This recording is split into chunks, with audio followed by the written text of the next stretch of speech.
सम्बोधन सुदूरपश्चिम विशेषको साथमा सुदूर फूड इन्डस्ट्रिजका कुकिजहरू। सुदूर फूड इन्डस्ट्री, गेटा, कैलाली, नेपाल।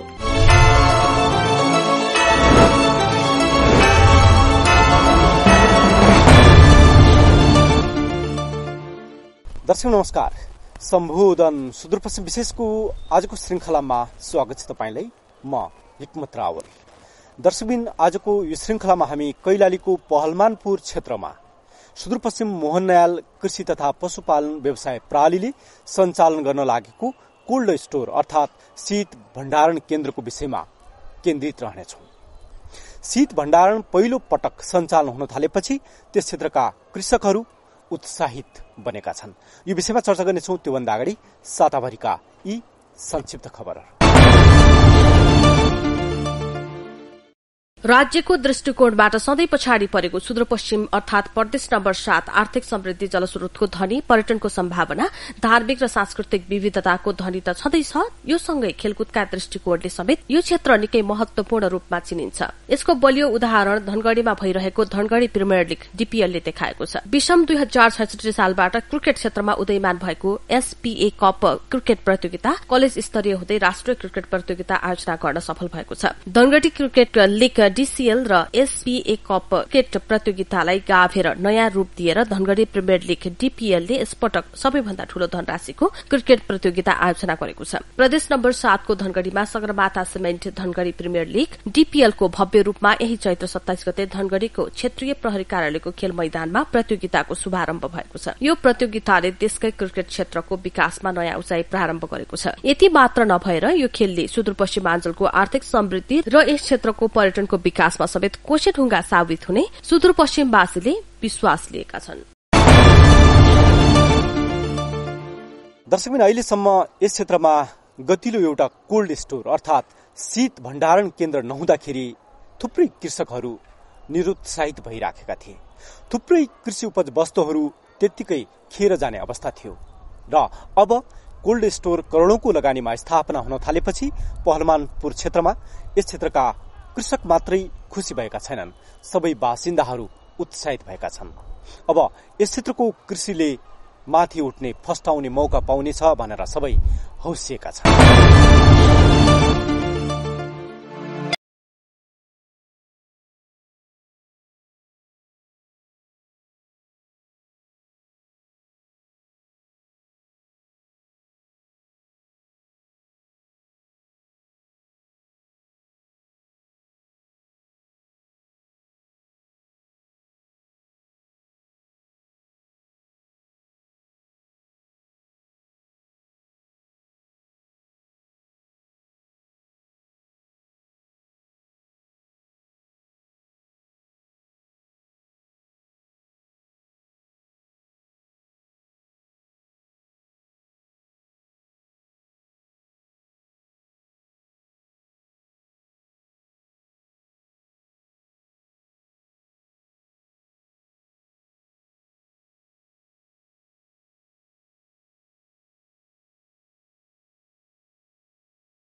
पहलमानपुरमा सुविधा सम्पन्न कोल्ड स्टोरको निर्माण थालेको छ।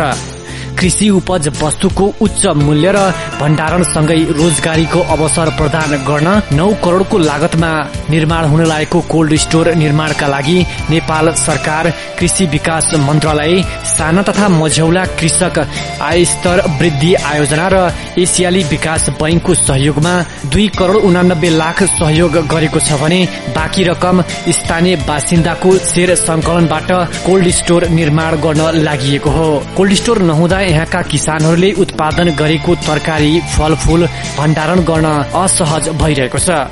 कृषि उपज जस्तै आलु, टमाटर, केरा र पहाडी भेगका स्याउ, सुन्तला जस्ता फलफूल जन्य पदार्थहरू त्यत्तिकै सडेर जाने, मार्केट नपाएर उनीहरूको मेहनतहरूमा एकदमै निराशा लाग्दो किसिमको अवस्था आएको हामीले अध्ययन गर्यौं।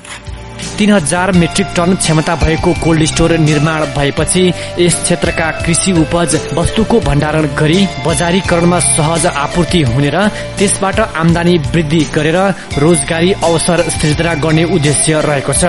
सुदूरपश्चिमको गौरव यस क्षेत्रका किसानहरूको पौरख भन्ने मूल नाराका साथ प्रालीले कृषि अभियानलाई सहज र सफल बनाउन शीत भण्डार निर्माण गर्न थालेको हो। यो प्रालीले कैलाली जिल्लालाई आलु उत्पादन र सुदूरपश्चिमका पहाड़ी जिल्लाहरूलाई फलफूल उत्पादनको रूपमा विकास गर्ने लक्ष्य लिएको छ। हामीले धेरै आलु ल्याएर बनायो, यहाँ चाहिँ केरा खेती गर्यो भने र पहाड़का चाहिँ सुन्तलाहरू ल्याएर हामीले यहाँ राख्यौं भने महँगो भावमा बिक्री गर्न हुन सक्छ र यो कोल्ड स्टोर असाध्य कैलाली जिल्लाको मात्र नभएर यो सुदूरपश्चिमको लागि नै चाहिँ फाइदाजनक हो। यो शीत भण्डारले जुन 3000 मेट्रिक टनको जुन क्षमता छ यसमा चाहिँ अब यातायातको पनि करिब हाम्रो गाउँघरतिर पुगिसकेको छ। त्यसैले किसानहरूलाई सहज र सुलभ किसिमले चाहिँ उनीहरूको आर्थिक उन्नति गर्नको लागि यसले चाहिँ पहाडी क्षेत्रमा पनि निकै राम्रो काम गर्छ भन्ने मलाई पूर्ण विश्वास छ। यहाँका किसानहरूलाई आवश्यक पर्ने आधुनिक कृषि औजार, प्राङ्गारिक मल, जैविक विषादी र उन्नत जातका बिउ बिजन सुपथ मूल्यमा उपलब्ध गराउने र कृषकहरूको उत्पादनमा सहजता ल्याउने संस्थाको उद्देश्य छ। यो शीत भण्डारण निर्माण भएपछि यहाँका थुप्रै युवाहरूले समेत रोजगारीको अवसर प्राप्त गर्नेछन्। यो प्रालीले थालेको अभियानमा यहाँका अन्य संघ संस्थाहरूले समेत सहयोग गर्ने बताएका छन्। हामीले चाहिँ कैलाली जिल्लालाई कोल्ड स्टोर एउटा स्थापनाको लागि पहिले पनि एउटा लबिङ गरेका थियौँ र यो अत्यन्त आवश्यक छ र यो गर्नुपर्ने पर्छ र सहकारी संघले गर्ने कुराहरूमा कोल्ड स्टोर स्थापनाका लागि सहकारी संघले जिल्लाले यो जिल्ला सहकारी संघले गर्नुपर्ने पहलको कुराहरूमा हामी विषयगत संघहरू भए जिल्ला सहकारी संघका सदस्य संस्थाहरूसँग पनि एउटा शेयरको कुराहरू छ। अहिले 51 बजारको शेयर भन्नुभएको छ। ती सम्पूर्ण सहकारी सदस्यहरूलाई उहाँलाई भेटेर छलफल गरेर एउटा कोल्ड स्टोर स्थापनाको लागि शेयर लिदिन हामी अनुरोध गर्छौं। कोल्ड स्टोरले वार्षिक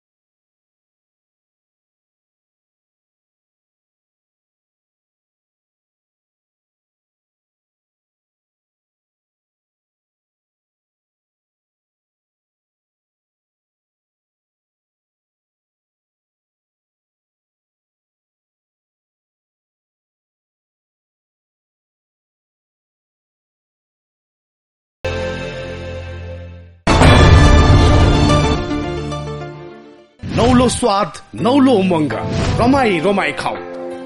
सुदूर फूड इंडस्ट्रीजका कुकीजहरू। सुदूर फूड इंडस्ट्री गेटा, कैलाली, नेपाल। दर्शकबिन्द, आजको श्रृंखलामा हामी कैलाली जिल्लाको मध्यवर्ती क्षेत्र पहलवानपुरमा आइपुगेका छौं।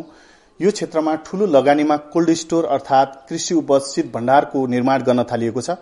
खास गरी यस क्षेत्रका किसानहरूको आय स्तर वृद्धि गर्न र यहाँका बेरोजगार युवाहरूलाई रोजगारीको अवसर प्रदान गर्नका लागि यो कोल्ड स्टोरको निर्माण गर्न थालिएको हो। खास गरी यो कोल्ड स्टोरको निर्माण प्रक्रिया कहाँसम्म पुगेको छ र कसरी अगाडि बढ़िराखेको छ, यसै विषयमा कुराकानी गर्न हामीसँग हुनुहुन्छ सुदूरपश्चिम मोहन्याल कृषि तथा पशुपालन व्यवसायी प्रालीका अध्यक्ष हुनुहुन्छ रामबहादुर रावत। उहाँसँग कुराकानी गर्नेछौं। यहाँलाई कार्यक्रममा स्वागत छ। धन्यवाद। अहिले यहाँले ठूलो लगानीमा कैलाली जिल्लाको मध्यवर्ती क्षेत्र यो पहलवानपुरमा एउटा कोल्ड स्टोरको निर्माण गर्न थाल्नु भएको छ। खास गरी यो निर्माण प्रक्रिया कहाँसम्म पुग्यो, कसरी अगाडि बढिराख्नु भएको छ? अस्ति भर्खरै फागुन 23 गते यो शीत गृह निर्माणको शिलान्यास भएको छ। त्यो शिलान्यास भएको आज 22-23 दिन भित्रै कोल्ड स्टोरको वरिपरिको बाटो निर्माण, ग्राभेलिङ, विद्युतका पोलहरू गाड्ने काम, लाइन जोड्ने काम, धारा निर्माण र कम्पाउन्ड वाल निर्माणको लगभग अन्तिम चरणमा पुगेको छ। र यतापट्टि फाउन्डेसनको लागि 1 करोड 22 लाख रुपियाँको जो लागत छ त्यसको हामीले पाटमा कोटेसन पनि वितरण गरिसकेका छौं। त्यो सिलबन्दी भएर व्यापारी साथीहरूको आइसकेको छ। अब खरिद समितिका साथीहरूले उहाँहरूलाई बोलाएर त्यो कोटेसन चाहिँ खोल्ने प्रक्रियामा हुनुहुन्छ र हाम्रो 1 महिनाभित्रै फाउन्डेसनको काम पूरा गर्छौं भन्ने रफ्तारका साथ हामी लागेका छौं। भनेपछि कोल्ड स्टोरको काम तीव्र गतिमा अगाडि बढिराखेको छ। एकदमै तीव्र गति। कहिलेसम्म सम्पन्न हुन्छ यो काम? मंसिर मसान्त भित्रै हाम्रो यो शीतगृह निर्माण चाहिँ सम्पन्न गर्ने लक्ष्यका साथ रात दिन अहोरात्र खटाएर तीव्र गतिमा हामीले काम सम्पन्न गर्ने भन्ने लक्ष्यका साथ काम गरिरहेका छौँ। यसको लागि त ठूलो मात्रामा पुँजी पनि चाहिन्छ होला हैन, आवश्यक पर्छ होला। यो सहयोगलाई तपाईले कसरी जुटाइराख्नु भएको छ? कुनै पनि काम गर्दा पुँजीको अभाव हुन्छ नै। मनले चाहेको छ तर पुँजीको वातावरण मिलेन, अन्य साथीभाइहरूको सहयोग मिलेन, प्राविधिकको सहयोग मिलेन भने मनको चाहना मनमै अड्कन्छ। कोल्ड स्टोर अहिले हाम्रो सुदूरपश्चिमवासीका लागि आवश्यक छ, सुदूरपश्चिमका किसानहरूको लागि आवश्यक छ भन्ने जब हामीले अठोट गर्यौं, पुँजीको निर्माण गर्न कुनै गाह्रो छैन। कैलाली जिल्लामा मात्रै 640 वटा सहकारीहरू छन्। हरेक सहकारीलाई कृषिमा लगानी गर्ने इच्छा हुन्छ। सरकारी र निजी गरी कमसे कम 10,000 शिक्षक साथीहरू हुनुहुन्छ होला। 10,000 शिक्षक साथीहरूको एक वर्षमा मात्रै 50,000 सम्मको एकदम आत्मीयताका साथ साँच्चै कृषिको जागरण गरौं, साँच्चै कृषिको क्रान्ति गरौं, कृषि क्रान्ति गरौं भन्ने दृढता साथ हामीले सचेतनता कार्यक्रम जगाएर उहाँहरूको आत्मविश्वास हामीले जगायौं भने 10,000 शिक्षकले 50,000 को दरले मात्रै कृषि कार्यको लागि, कृषि क्रान्तिको लागि शीत भण्डार मात्र नभएर पहाडी भेगमा फलफूलको लागि लगानी गर्ने, अनुसन्धान गर्ने, हिमाली भेगका भेडा चेंग्राहरू पाल्ने किसिमका योजनाहरू, ठूलठूला जमिनहरू लिजमा लिएर नेपाल सरकारसँग लिन सकिने लिजहरू नेपाल सरकारसँग, पहाडका किसान दाजुभाइहरूको बाँझो बुतो जग्गाहरूमा पानी नलाग्ने ठाउँमा काँडाहरू, झारपातहरू, घाँसपात हुने ठाउँका जग्गाहरू लिजमा लियो भने त्यहाँ चाहिँ बाख्रा पालनको योजना, पहाडी भेगमा चाहिँ त्योभन्दा अलि तल्लो क्षेत्रमा सुन्तला, कागती जस्ता बारीका बारी, आलीका आली त्यस्ता फलफूलका हामीले योजना बनाउँछौं, कोल्ड स्टोरहरू भण्डारण गर्छौं। हामी लागौं साथीहरू, जुटौं साथीहरू भनेर शिक्षक साथीहरूलाई मात्रै 50,000 को दरले लगानी गरिदिनुहोस् भनेर हामीले गर्ने बित्तिकै 50 करोड रुपैयाँ हुन्छ। त्यस्तै गरी सँगसँगै किसान दाजुभाइहरूसँग जो कृषि पेशामा लागेका छन्, जो आर्थिक अवस्थाले एकदमै नाजुक छन्, तर उहाँहरूको लागि नै हामीले चाहिँ डोनेसन गरेर हुन्छ कि शेयर लगाइदिएर हुन्छ कि उहाँहरूका उत्पादनहरूको हामीले इज्जत राखेर भण्डारण गरिदिने हो। तपाईहरु पनि लाग्नुहोस्, तपाईहरुको उत्पादनको पैसा कमसे कम 100 अंशमा 10 अंश चाहिँ यसमा शेयर लगानी गर्नुहोस् भनेर 2 वर्षको टाइम दियो भने 20,000 किसानले गर्यो भने 1 अरब रुपैयाँ हुन्छ। अब यो क्षेत्रमा कोल्ड स्टोर सञ्चालन गर्नका लागि यहाँका कृषि जन्य वस्तुहरू सजिलै पाउन सकिने स्थिति रहन्छ? यो भन्दा अगाडि सुदूरपश्चिममा किसानहरूले उत्पादन गरेका आलु, टमाटर, केरा जस्ता चीजहरू राख्ने शीतगृह नभएको कारणले नै किसानहरूले हाम्रा उत्पादनहरूको बजार व्यवस्थापन नभएको कारणले हामीले हाम्रा चीजहरू, हामीले उत्पादन गरेका चीजहरू खेर जाने अवस्थामा हामीले मिहिनेत गरेर पनि त्यसको चाहिँ लागत उठ्दैन भनेर खुम्चिएको मात्रै हो। अब शीत भण्डार गृह निर्माण हुने बित्तिकै सबै गाउँ ठाउँबाट पहाडी भेगका किसान दाजुभाइहरू पनि हामीलाई खबर गरिराख्नु भएको छ, तपाईहरुले राम्रो काम गरिराख्नु भएको छ, हामी चाहिँ एकदमै तपाईहरुलाई सहयोग गर्छौं, हाम्रा उत्पादनहरू पनि राख्न पाइने भयो र बजार व्यवस्थापन बढ्ने भयो, हाम्रो कृषि उत्पादनहरूलाई चाहिँ असाध्यै राम्रो अगाडि बढ्ने लक्ष्यका साथ तपाईहरु लाग्नु भएको छ, हाम्रो पनि तपाईहरुलाई एकदम प्रोत्साहन छ, हामी पनि लाग्छौं, हामी पनि शेयर खरिद गर्छौं भन्ने किसिमका समाचारहरू, खबरहरू सुन्न पाउँदा म असाध्यै हर्षित छु, उत्साहित छु। जस्तो यहाँ नजिकै पनि कोल्ड स्टोरको निर्माण गरिएको थियो जुन कञ्चनपुरमा, त्यो त्यति सफल हुन सकेन हैन। तपाईको योजना के छ? यसलाई अलिकति बृहत रूपमा अगाडि बढाउनका लागि यो कोल्ड स्टोरलाई चाहिँ लामो समयसम्म सञ्चालन गर्नका लागि तपाईसँग त्यस्तो योजना के छ? हामीले किसान दाजुभाइहरूसँग हातेमालो गरेर नै, उहाँहरूलाई लक्षित गरेर नै हामी निर्माण गर्न गइरहेका छौं। अनि चल्छ कि चल्दैन भन्ने कुराहरू जब उत्पादन गरेका चीजहरू समय समयमा बेमौसमी तरकारीहरू उत्पादन हुन्छन्, त्यसलाई राख्ने भण्डारण नभएको कारणले गर्दा मात्रै हामीलाई बजार चल्छ कि चल्दैन, बजार पाउँछ कि पाउँदैन, हुन्छ कि हुँदैन भन्ने कुराहरू छ। यो पौरकजीवी किसानहरूलाई उत्पादनको कमी होला भनेर शंका मान्नुपर्ने कुनै अवस्था पनि देख्दैन म। तर कारण के हो भने कोल्ड स्टोर निर्माण छ, त्यसको लागि पनि इन्धन चाहिन्छ, विद्युत चाहिन्छ। हाम्रो देशको यो अवस्थाका कारणले शङ्का कहीँनिर हामी त्यहाँनिर चाहिँ गाह्रो हुने हो कि भन्ने कुरा छ। तर त्यसमा पनि हामीले अहिले आधुनिक मेसिनको चाहिँ हामीले त्यो यन्त्रीकरणको कुराहरू बुझ्दै जाँदाखेरि 6-7 दिनसम्म पनि विद्युतको लाइन नभएमा पनि चल्न सक्ने किसिमका प्रविधिका इन्जिनहरू राख्ने किसिमको हाम्रो इन्जिनियरहरू प्राविधिकहरूसँगको त्यो खोजी गरिरहेका छौँ। लखनऊ जानुभयो साथीहरू, खरी समितिका साथीहरू, त्यो सँगसँगै दिल्लीका विभिन्न सहरहरूमा जानुभएको छ। अनि चल्छ कि चल्दैन, हुन्छ कि हुँदैन भन्ने कुराहरूको यसमा कुनै दुविधा छैन। हामीसँग सुदूरपश्चिमका 20,000 किसानहरूसँगको हामीसँग डाटा छ, तथ्याङ्क छ। ठाउँ ठाउँमा हामीले पम्पलेटिङ गरिरहेका छौँ। हाम्रो उत्पादन अब हामीले गरेनौँ भने अझ पनि हामी यो 21औं शताब्दी आएर नयाँ नेपाल गणतान्त्रिक मुलुक र विभिन्न प्रदेशमा जब देश बाँडिसकेपछि अब आफ्नो चिज आफै उत्पादन गर्ने अनि आफ्नो चिजलाई आफै भण्डारण गर्ने, आफ्ना चिजहरूको आफैले मूल्य तोक्ने र बजारीकरण गर्ने भन्ने किसिमले हामी लागिरहेका छौँ। 3000 मेट्रिक टनमा 1500 मेट्रिक टन भनेको हाम्रो आलु हो, 1000 मेट्रिक टन फलफुल हो, 500 मेट्रिक टन मसला बाली गरेर जम्मा 3000 मेट्रिक टन। 30-25 लाख जनसङ्ख्याको लागि 3000 मेट्रिक टन को शीत भण्डार गृह जो निर्माण हुँदैछ त्यो एकदम सहज रूपमा चल्छ, सहज रूपमा उत्पादन भण्डारण हुन्छ, सहज रूपमा त्यसको बिक्री वितरण हुन्छ, सहज रूपमा हामी मार्केट पाउन सक्छौँ, सहज रूपमा किसानहरूले पनि आफ्ना उत्पादनको उचित मूल्य, उचित प्रतिफल पाउँछन् भन्ने हामीले पूर्ण रूपमा विश्वास गरेका छौँ। त्यस्ता किसिमका हामीले हौसला पनि पाएका छौँ, त्यस्ता किसिमका प्रोत्साहन पनि पाएका छौँ। हामी सबैका लागि एक र हाम्रा लागि सबै भन्ने नाराका साथ हामी सबै जुटौँ, हामी सबै लागौँ, हाम्रो मिहिनेत पसिना, हाम्रो पौरखको हामी आफै नै कदर गरौँ, आफै मूल्याङ्कन गरौँ भन्ने दृढ विश्वासका साथ हामी यो गाउँ गाउँमा गएर, बस्ती बस्तीमा गएर गर्दै जाँदाखेरि हाम्रो एकदमै उत्साह बढिरहेको छ। उत्साह देख्नु भएको छ। अनि त्यसो भएपछि यो कैलाली जिल्लामा सीमित रहन्छ कि सुदूरपश्चिमका पहाडी 7वटा जिल्लाका जस्तो 7वटा जिल्ला अनि कञ्चनपुर लगायत सुदूरपश्चिमभरि यो प्रदेश नम्बर 7 भरि तपाईहरूले यसलाई बृहत रूपमा अगाडि बढाउनुहुन्छ? के छ यस्तो योजनाहरू?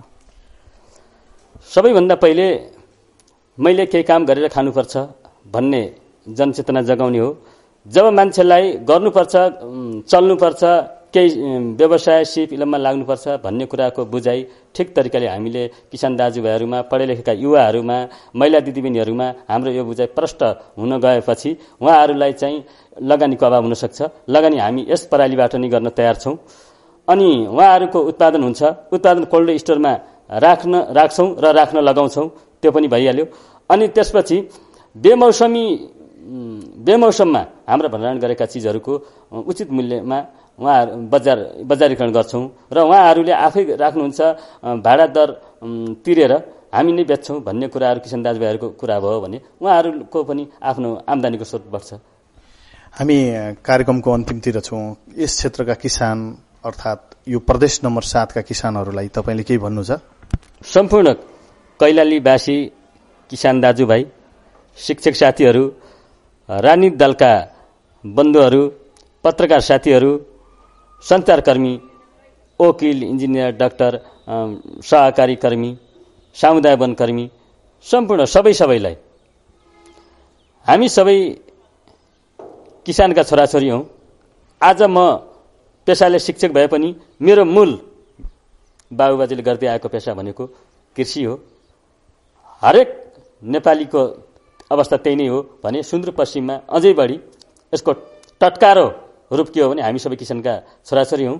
सम्पूर्ण साथीहरूले आफ्नो कमाईको केही अंश यस प्रणाली अन्तर्गत लगानी गरिदिनुहोस् र यो सम्पूर्ण कोल्ड स्टोर निर्माण कार्यदेखि लिएर कृषि कार्यको एउटा क्रान्तिको रूपमा सहभागी भइदिनुहोस् भन्ने म आग्रह गर्न चाहन्छु।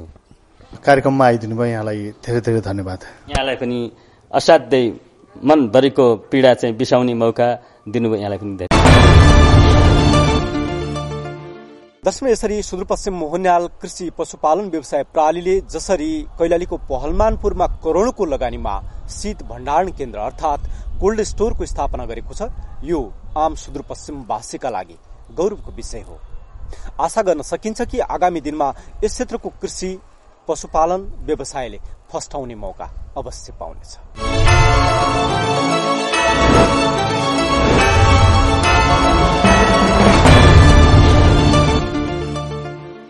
सम्बोधन सुदूरपश्चिम विशेषको साथमा सुदूर फुड इन्डस्ट्रिजका कुकिजहरू। सुदूर फुड इन्डस्ट्री, गेटा, कैलाली, नेपाल।